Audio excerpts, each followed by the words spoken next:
in downtown St. Augustine.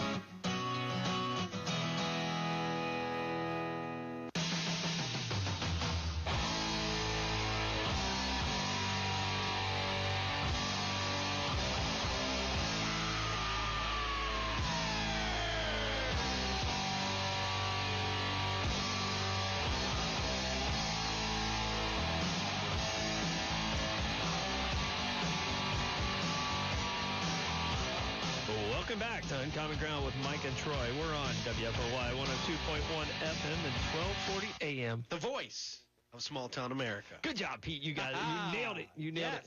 Filling in for Mike Davis. Mike Davis is on his way back from some trip. He had to go do something, kiss some babies or something.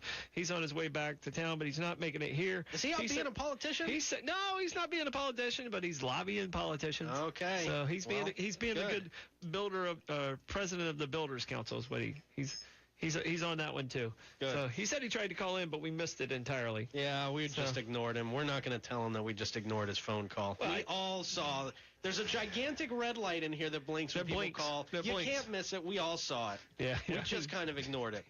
I think it bounced off my shirt. Yeah. We're like, your shirt's the most distracting red in this entire thing. It wasn't really blinking. It was just my shirt. I hope your radio listeners have access to Facebook so they can watch the stream right now, because it's even more red on the stream. Yeah, just go to Facebook, amazing. Uncommon Ground with Mike and Troy. It's long. Type it all in. Just do it. You can do it. It usually pops up if you type up Uncommon Ground. Yes. And then it's like, you just click on that. Yes. I mean, and then you go there and you watch these clowns on the stream twice a week. Good though. You can't lie. My hat looks good. The hat's styling. Listen, I had to adjust the color and everything on the stream to make sure we could see the hat, because the hat is kind of blended in with the back today. Yeah. So all right. So we're going to go a little bit of politics. Tuesday is Politics Day. Tuesday's Politics Day. Yeah. Okay. So I want to make it politics associated. You're younger than Mike and myself. That's true. That's by a whole lot. You're a young man. Yes. Well, I wouldn't go that far, but I'm a whole lot younger than you and I. I was like a senior in high school when you were hatched. Mike was a freshman in college. Something like that. Yeah, sure. We're going with the hatching. Okay. The hatching. That sounds like a horror movie. Yeah. But okay, let's go. Well, we can make that work too. Up next on Uncommon Ground, hatching. In a world. All right. So, young people and their perception of Trump. Where do you feel? And I'm talking generalizations, not necessarily. First, we can start with you, because I know you don't mind giving your opinion. I've seen my 904. Yeah. Well, I've never. I will sometimes jump into the political spectrum every now and then. Yeah. No, I'm a little biased. I think it really depends on where you go, man. Honestly. It depends on what part of the country you're in. Young people in Nashville, Tennessee don't have a favorable opinion of Donald Trump, but there's a lot more people my age around here that do. Mm-hmm. So I think it depends. It definitely depends on where you are. But I would say overall, I probably, if I'm judging from like social media, because that's the only time anybody really decides to throw their opinion out there, whether that's good or bad. Yeah. I would say there's probably a little more hate for Trump, just a little more, and I think that's a lot of that comes from people who aren't super politically involved. They don't even know what he's possibly accomplished or what he's doing, or even the surface, whatever the meme is of the time. Well, because you watch like what is that guy Waters or whatever his name is? It's on Fox. You ever seen him? He's on the street and he asks like, "No, well, I don't watch network news. What do you think about Trump's policy?" And it's 100% something that Hillary supports. Right, they flip it, yes, and the people don't have any idea. Right. And they agree with it when it's a Hillary When it's thing. Hillary, they'll say the exact same thing about Hillary. It's, yeah, it's perfect. It's the best. Right. And then they say it about Trump. It's like, he's terrible. Yeah. And I can tell you, I don't like the guy. Yeah. I think he's a jerk. Trump. But I think, Trump. Yeah. But I think he's doing a better job than I expected. I voted for him. Yeah. And I hoped he was doing the job that he was capable of doing. And I read his books. Yeah, I haven't read any of his books. I think he's doing a better job than a lot of the mainstream media will give him credit for. Mm-hmm. But I think the most important thing about Donald Trump is Donald Trump is showing you how much of a sham politics is altogether. Yeah. There's no loyalty. There's no nothing. This guy is attacked by the left and the right constantly. Constantly. He's an outside guy, and I hate to say he's an outsider because that's like the Trump It's okay. It's a common tagline. term. Right. We're draining the swamp. Right. Yeah, I'm an outsider who's going to drain the swamp. Yeah, we get it. Okay.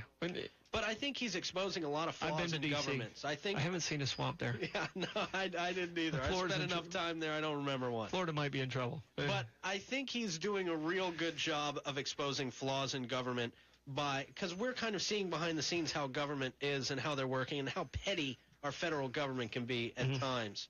And it kind of shows you how little power the president has. It seems like a lot of things that Trump's tried to do, he's just been shut down. He doesn't really have the power that people would like to give him credit for. Yeah, and he gets blamed for everything. Oh, yeah. So he gets blamed for everything. So, I mean, obviously every time a president comes in, they blame the other president, and it was their fault. Sure. Obama was 8 years in and still blaming W for it. Yeah. So, I mean, I wonder when that's going to happen. I don't think Trump does it as much. Trump's like more looking forward and not so much looking back, which I like. Yeah, and I'm sure he's reminded of that constantly. Don't bring up Obama. Just don't look back. Don't look back. Let's grab this call real quick. Are we going to ignore Mike this time again? Let's grab this call. All right. Caller, go ahead. You remembered how to work the board. Well, I got to take my hat off now, and I'm wearing the glare, I'm wearing a headset, glare on and I just put an incredible glare. Mike, how the heck are you, man? I'm good. Now that Pete is blind. Yes. Well, the light is luckily flashing right at me, and not so much at Pete. But Pete's head's not as shiny as mine.